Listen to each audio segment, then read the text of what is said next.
Hey guys, AJ here, back in another one. So today we're gonna jump into paternity fraud. You guys, this is a case of this guy in England. He has cystic fibrosis. That means that he's been sterile since birth. He found out really late, and then the doctor said he's sterile, but he's like, "Oh, wait a minute, my ex-wife and I had two kids." So basically, he took care of two kids that weren't his for 23 years. It's crazy. So let's just jump into this, and I'll leave the link to the whole video in the description because we'll jump ahead a bit. But let's just look at the misandry that starts with this interview and how she totally just like acts like this guy is in the wrong. So let's just jump into this real quick. Life-limiting illness, cystic fibrosis, that he couldn't be the father of his three sons because the condition causes lifelong infertility, has told this programme the news left him feeling suicidal. Doctors revealed in 2016 that Richard Mason couldn't be the dad to the children, who are now 19 and 23. Richard sued his wife of 20 years, Kate, and they recently reached a settlement of £250,000, with her admitting she'd had an affair while the couple had been married. So he sued her for £250,000 because she lied, and he won. Now that's crazy because, you know, if you guys think that misandry is crazy in the United States, Canada and Britain are even worse. So I'm shocked that this even happened. Well, we spoke to Richard and his current partner, Emma. When he said to me, "You've got cystic fibrosis," I immediately thought, oh my God, my sister died of that at 29. And her death was very hard for me because with cystic fibrosis, you slowly suffocate on your own phlegm. And it took her 2 years to eventually waiting for a heart and lung transplant. And then she died on the operating theatre. So immediately I was just very saddened by that.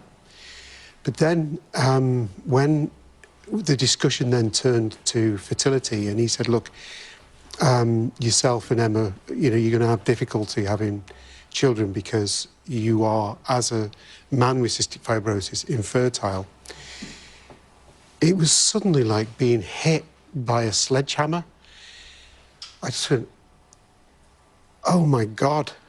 You know, you suddenly realise that your children aren't yours. So said, well, immediately you knew the significance of what he just said to you? Yeah. Yes.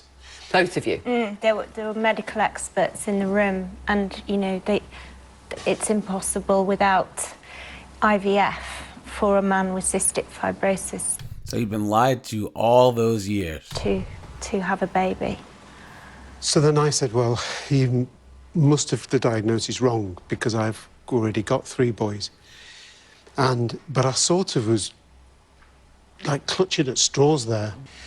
So after that, it became a complete blur for me because it was almost like, you know, I don't know if you've ever hit your head really, really hard and it's like a ringing and you just, you can't see anything that's going on around you, you can't think of anything that's going on around you. It's almost like you just have this ringing in your ears, and it's all the implications of everything as a result of that start, you know, flashing through you.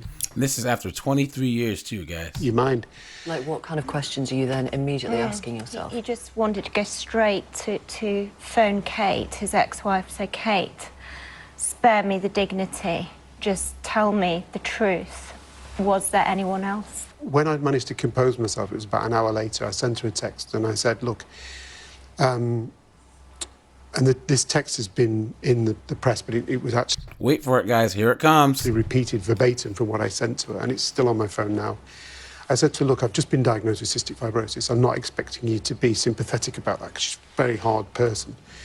But the reason I'm telling you is that the boys are not likely to have been fathered by me. Now, obviously, there's something's gone on. And if you are honest about it with me, I don't intend to sue you. And you can decide how you want to tell the boys. If you want me to be there at the same time, that's... So props to this guy for being like super patient and being like, I mean, he said that this was an hour after he found out. And of course, he's just like texting her like, well, you know, if you want to be honest, man, I'd be heated. So this guy is a bigger man than I am. It's fine. But if you lie to me then I will take action. So, of course, he had to take action, so she lied. She had the nerve to lie. He told her straight up, I'm sterile. I have cystic fibrosis. Just tell me the truth. And she lied. So let's just jump ahead here, guys. And we're going to jump into the misandry here, all right? And just listen to this. Many times. The consultant said to me once, cystic fibrosis kicks in, and I'm one of the oldest people in the UK with cystic fibrosis, and probably the oldest person ever that I know of to be diagnosed with it. The average death is 41, and most children die of it a lot younger, like his sister as well, at 29. So you know that you've not got a particularly pleasant future. How did the knowledge then of discovering that your boys couldn't be yours affect the way you felt towards them, if at all? Now, the first time that I heard this question, I was like, what kind of knuckleheaded question is this? But that is a good question to ask, because men, we always feel some type of way if we found out that we're raising some kid that aren't ours, even if it's been decades. They're still my boys, and I still think of them as my sons now, so I have been their dad. Do you love them as much? You can't not love somebody simply because, in fact, you know, even, you know, if somebody committed some sort of offence against you, if the boys had done something wrong, I'd still love them. You know, but they've done absolutely nothing wrong. They're completely innocent in this as well. They are the victim, like I am. So, of course, yeah, my... He's right. The ex-wife lied, the mom lied, and they've been victims ever since. The dad, the sons, hell, the whole family. You know what I'm saying? The grandparents, everyone thought that these kids were his. The arms are still open for them, and I would dearly love them to, you know, to come back into my life. Well, two of them, I understand, aren't in your life because they are cross that you sued your ex-wife, Kate. It's paternity fraud, you said. You've won this court case, this settlement of £250,000. Here it comes, guys. From your wife. Why would you risk your relationship with your boys when you say you are their dad, you love them as much, by going ahead with that legal action? And what kind of knuckleheaded, moronic question is that, you guys? Can you imagine? Calm down. Okay. Why would you go after their mom when she wronged you? What kind of dumb, misandrous question is that? She's literally asking him this like he did something wrong to her. I always brought my boys up to be honest, stand up to bullies, never tell lies. All the time, I was divorced from her for 10 years, and all the time they were with me, all the weekends that they were round at my house, I used to say to them, look, do not keep any secrets from your mum. Be open and honest with her. You know, anything I do, anything I say, I don't mind your mum knowing about it, because I want an open, honest relationship with them. So I brought them up to be open, honest, stand up to what you think is right.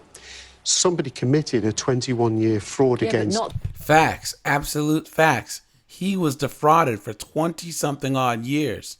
So the man needs justice. Them. And now you've lost two of them. They're not in your life. The point is, how do I allow somebody who's committed something like that against me, my ex-wife, to just go off scot-free? Because there are many times... Because the risk is you lose two of them, and that's what's happened. They're grown men. They're grown men. They understand that I have to take action again. Facts. He said, you know what? They're grown. And I raised them to believe in justice, and I need to lead by example and go after someone that has wronged me. Because if I don't, I'm a hypocrite. And if that means that I've alienated myself from them by doing the right thing, well then, you know what? Hopefully they'll come to their senses and figure it out. Against it. In families, when there's been tragedy or anything like this, history tends to repeat itself through generations. And Richard wants to ensure that those boys don't think this is normal behaviour. She was completely denying that I wasn't the biological father, so... Well, guys, so we can end this here.